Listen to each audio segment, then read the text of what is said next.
राजेजी पुरली तालुका खटाव जिल्हा सातारा येथे दिव्यांग मार्गदर्शक शिबिरातून आयोजित केलेले आहे। दिव्यांग पूर्वी क्रांती संघटना महाराष्ट्र राज्य या संघटनेमार्फत आज आपण येथे शिबिराचे आयोजन केलेले आहे। या शिबिराकरता उपस्थितीत राहिलेले महाराष्ट्र राज्याचे उपाध्यक्ष आलताफ काजी साहेब, तसेच सातारा जिल्हा अध्यक्ष गलांडे साहेब, तसेच माने साहेब आणि माझी दिव्यांग बंधू आणि बहिणी सर्व येथे मोठ्या संख्येने उपस्थित राहिलेले आहेत। माझ्या दिव्यांग बांधवांच्या अनेक अडचणी असतात, आम्हाला शासन सर्व घरपोच देतं, परंतु जी शासकीय अधिकारी असतील ती शासकीय अधिकारी दिव्यांग बांधवाला हक्क देत नाही। यासाठी माझी सर्व दिव्यांग बांधवाला सांगणे आहे की आपल्या संघटनेची कोणतेही आंदोलन असेल तर आंदोलनाला आपण एकजुटीने सर्वांनी मोठ्या संख्येने उपस्थित राहणे ही आवश्यकता आहे। आपल्याला महिन्याची पेन्शन 1500 रुपये मिळते, 1500 रुपये पेन्शन मध्ये तुमचे भागते का? याकरता पुढील काळात आपल्याला शासनाकडे मागणी करायची आहे की माझ्या दिव्यांग बांधव ज्येष्ठ नागरिकांकरता आणि विधवा महिलेकरता 5000 पेन्शन शासनाने दिली पाहिजे। तसेच स्थानिक 5% दिव्यांग निधी 5% असतो, म्हणजे जी घरपट्टी पानपट्टी असते त्याच्या 5% दिव्यांगाचा 5% निधी राखीव ठेवला जातो आणि ती दिव्यांग बांधवाला रोज स्वरूपी वाटप केला जातो।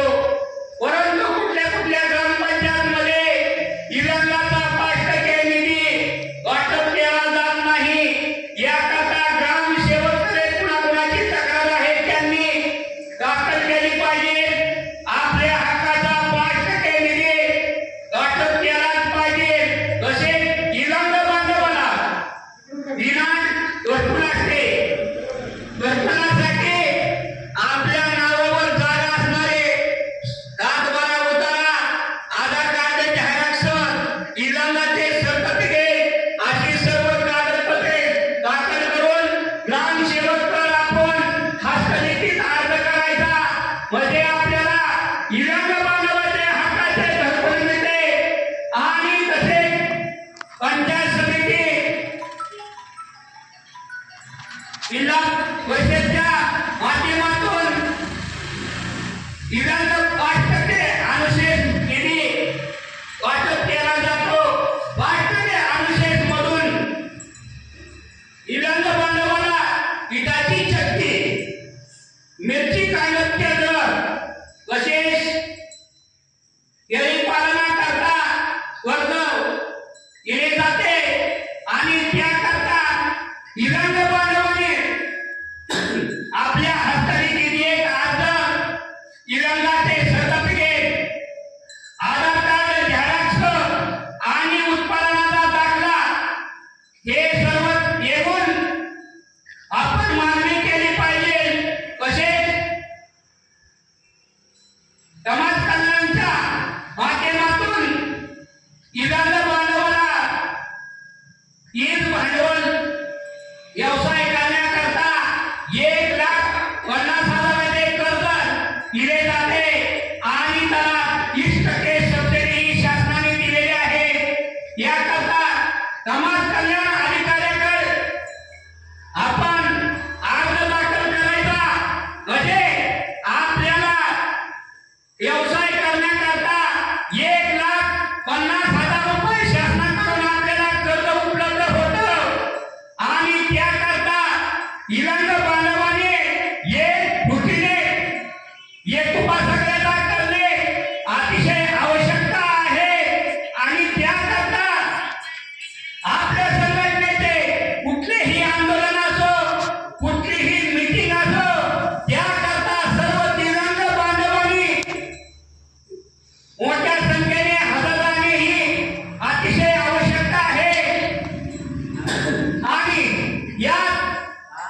कधीही रात्रीच्या वेळेला सुद्धा फोन केला तरी ती फोन 24 तास उचलतात. आपली कुठली याडी अडचण असली तरी आपली आडी अडचण ती सोडवतात.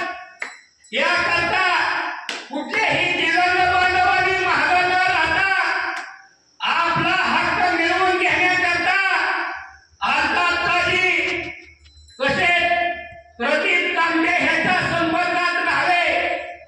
याला कुणाला नंबर पाहिजे असेल यांनी अंतर्काजिकडून आपल्या सर्वांनी नंबर घेणे. कसे सातारा जिल्ह्याचे अध्यक्ष श्री करांडे साहेब यांच्या गडपण नंबर आहे आणि त्यांच्या संपर्कात राहणे. कुणाला काय वस्तू कुठली मिळत नाही, कुणाला 5% निधी मिळत नाही, या विषय जर आपली कुणाची तक्रार असेल तर करांडे साहेबांकडे तक्रार करावी आणि करांडे साहेब आम्हाला सांगतील. मग ती कुठला अधिकारी देत नाही त्या अधिकाऱ्याकडे बघून, अधिकारी आपला सेवक आहे, अधिकारी शासनाचा पगार घेतो आणि आपली सेवा करण्याकरता शासन अधिकाऱ्याला पगार देत आहे. तरी कुठल्याही अधिकाऱ्याला न घाबरता, न भेटा, कुणाचाही दबावाखाली न राहता आपल्या हक्काचे असणारे 5% निधी असो आणि कुठलीही योजना असली तर ती आपल्याला मंजूर करण्याकरता सातारा जिल्ह्याचे अध्यक्ष श्री करांडे साहेब यांच्या संपर्कात राहणे. असे कुणाची काही जर अडचण असेल तर आपली